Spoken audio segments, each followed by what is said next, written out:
física. I llavors farem 4...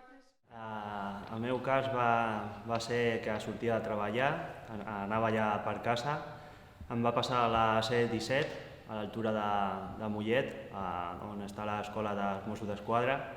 Anava a 100 per hora, és la velocitat límit que té aquesta carretera, i en el meu cas no portava el cinturó.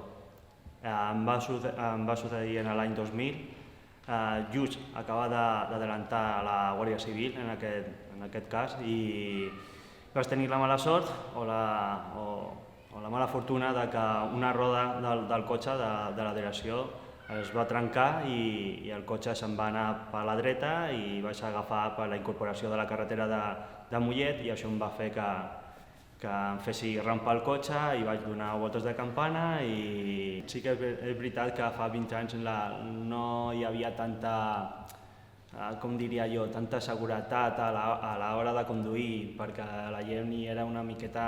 En el meu cas, jo era jove i el de portar el cinturó era com més fàcil no portar-lo, perquè, bueno, no sé, potser fa 20 anys que la gent també hi anava amb alcohol i, bueno, jo crec que en 20 anys ha millorat molt més la seguretat.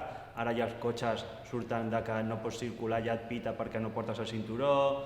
Jo crec que aquesta evolució és superimportant. Soc el petit de 4 germans i sempre que sigui una cosa tan a prop que és familiar, jo crec que és aquest temps que vaig estar en l'hospital ho tindrien que haver passat molt mal, però cara a mi ells em van tramatar i em van donar molta força, molta energia, i jo en cap moment he viscut una tristesa pel meu accident, sinó al contrari. En el meu cas, des del minut 1 que em van donar la notícia que em quedaria en cadira de rodes i que no continuaria caminant, jo ja volia ficar-me al gimnàs, a la recuperació i a tirar cap endavant, perquè la notícia de que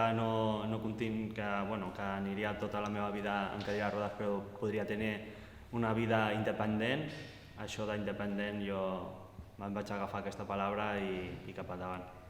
Van ser 6 mesos que vaig estar ingressat en l'Institut Guttmann i amb 4 companys d'habitació, cadascú amb la seva discapacitat, i la veritat que formes com una família.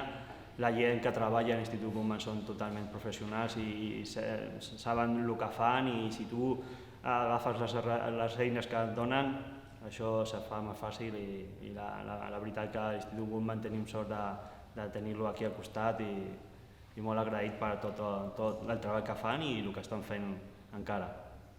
Jo encontro amb companys que, ostres, no puc anar a la platja, no puc anar a la muntanya, i a vegades les dic jo, ostres, si la gent que camina ni va a la platja ni va a la muntanya, sinó no busquis el que no puguis fer i buscar el que tu puguis fer.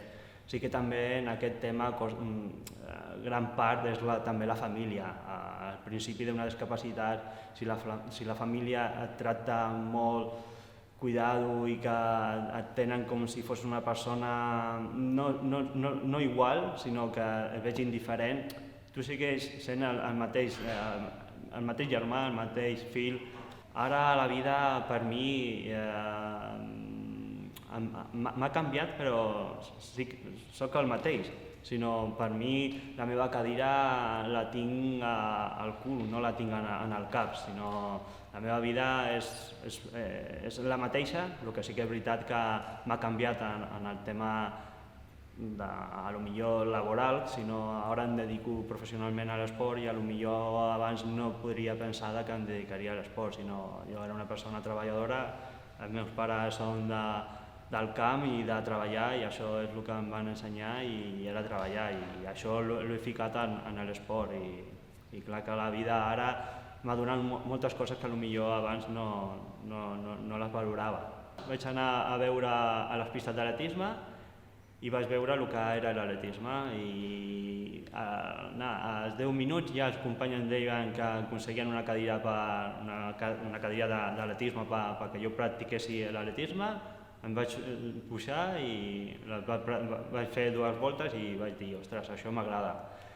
En aquest equip hi havia un nano que era el que destacava de tots, ja estava competint en la selecció i per mi va ser un referent. Ostres, vaig veure que això era un esport professional i que ostres, ell anava als Jocs Olímpics i per mi va dir, ostres, si ell l'ha aconseguit, per què jo no? I això va fer que jo comenci a pensar en dedicar-me professionalment. Acabo de ser pare, tinc una nena de 10 mesos i em porta que tinc que fer 3 sessions d'entrenament. Sí que l'esportista d'elit tens que dedicar-te molt a cuidar-te en l'àmbit esportiu i en l'àmbit familiar, per mi, en el meu cas. I ara mateix estic fent triples sessions. Ara mateix estic enfocat totalment als Jocs Olímpics de Tòquio. Si tinc la sort que l'equip espanyol em fica en el llistat de la gent participant, serien els meus tercers Jocs Olímpics i els 2 que he anat vaig fer 8è a la marató, amb diploma de finalista. Estic molt orgullós del que he aconseguit, però sí que en aquests llocs, si vaig, tinc l'ambició d'intentar lluitar per una medalla.